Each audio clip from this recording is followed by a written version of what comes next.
Why don't more people go vegan? It could be the label. Please subscribe my channel, like, share, and press the bell button.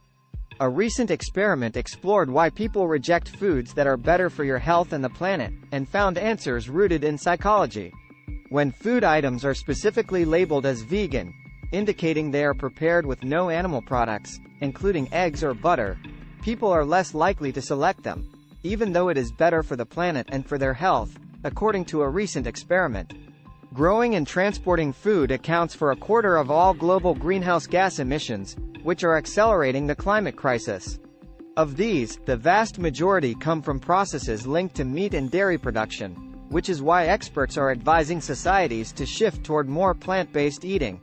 We have to make big changes to how we produce and consume food if we want to reach climate goals, and feed Earth's ever-growing population, says Richard Waite, an expert on food climate policy at the nonprofit World Resources Institute. But the study at the Massachusetts Institute of Technology indicates this may prove challenging. Researchers asked some 150 people attending several university events to pre-order their lunch and choose between two options, one of them vegan. Choices included vegetable versus cheese ravioli and a vegetable hummus wrap versus a Greek salad with feta. A similar study of meal preferences was also conducted online. Half the respondents in both studies randomly received an order form in which the vegan item was labeled, with the word in parentheses. Psychological factors at play. There are many reasons why people resist eating lower on the food chain, and why some shun vegan food when it is categorized that way. Some people's identities involve seeing themselves as carnivores, especially if their family or culture is meat-focused, says Susan Clayton, an expert in the psychology of climate change at Ohio's College of Wooster.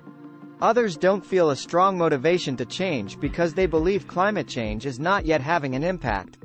Yale University researchers say fewer than half of Americans think anyone in the country is currently being harmed, although that's up from a third in 2015. The term vegan may also signal deprivation, based on eating vegan foods before tasty animal product substitutes became available.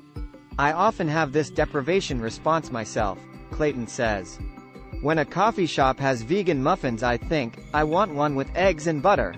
Even though some have tasted very good, there's still a connotation that we're settling for second-best ingredients. Anti-vegan reactions can also emerge from what psychologists call reactance.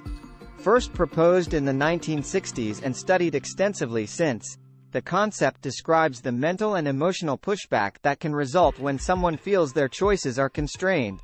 If your freedom is restricted, a motivational drive emerges, says Jason Siegel, a professor of psychology who studies reactance at Claremont Graduate University in California. Some people are more prone than others, he says, but once reactance is triggered, the responses that follow may not be logical or helpful. This can include pushing against the restriction or denigrating the source or the truthfulness of the information, making the person feel confined. Reactance might explain why, when a rumor arose that the government was planning to banish hamburgers, some people suddenly ate more of them. To avoid activating reactance, change is best framed as a choice rather than a command, Siegel says. If I say, please consider this, it's up to you, that's often better than, you must do this or you're a terrible person. There are now dozens of vegetarian foods that look and taste like meat, with plant-based burgers, sausages, and chicken increasingly pop. Read more. Photograph by Amy Lombard, The New York Times, Redux. Meat has an especially high carbon footprint. Beef production is the largest agricultural contributor to climate change. A key reason is that cattle are inefficient at converting what they eat into the steaks or chopped meat we consume. Every 100 calories the animals eat result in just 1 calorie of edible protein. Cattle also require a lot of grazing land. Land use change, including clearing forests for agriculture, is responsible for a quarter to a third of the total carbon dioxide we've ever emitted, right behind burning fossil fuels, Waite says.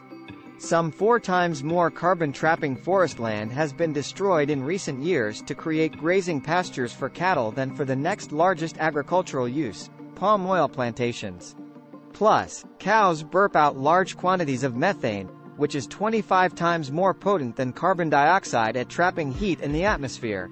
For these reasons, greenhouse gas emissions from food production for people who eat a vegan diet are 75% lower compared with those who eat the highest quantities of meat. Small shifts, big results.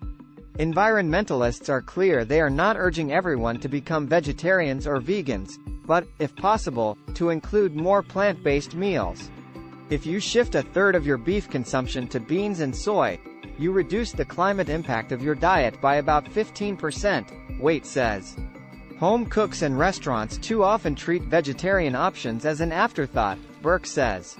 People think about just removing the meat, taking chopped meat out of a pasta dish, for example, rather than creating a delicious option that everyone will enjoy, including people who eat meat, she says. That's the approach being taken by the World Resources Institute, which is consulting with dozens of food service providers, in restaurants, universities, hospitals, company cafeterias, and the like, to create plant-based menu items that are tasty, affordable, and convenient enough that anyone might select them. But helping the environment doesn't require everyone to eat the way Burke does. The research is not trying to tell anyone they need to strictly transition into these diets in order to make an impact, she says.